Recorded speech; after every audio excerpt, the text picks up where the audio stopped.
Minute സൂചിയും മണിക്കൂർ സൂചിയും തമ്മിലുള്ള കോണളവ് കാണാനൊരു ഫോർമുല ഉണ്ട്. അതായത് 30h - 11/2 m കണ്ടാൽ മതി. അതായത് 7:30 h എന്ന് പറഞ്ഞാൽ മണിക്കൂർ, മിനിറ്റിൻ്റെ ആണ് m.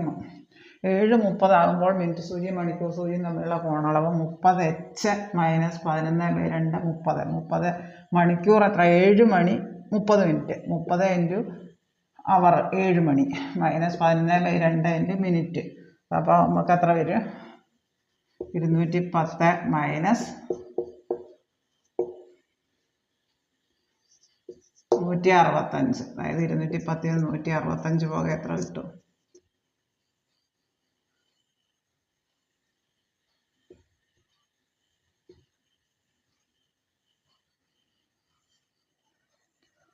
45 ഡിഗ്രി കിട്ടും.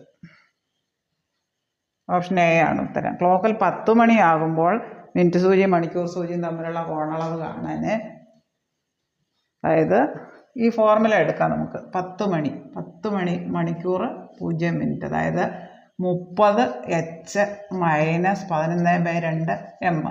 30 × h എത്ര? ഇവിടെ 10 -11/2 0 മിനിറ്റ്. അതായത് 300 കിട്ടും. 180 കൂടുതലാണെങ്കിൽ ആകെ 360 നിന്ന് ആ 300 കുറയ്ക്കണം.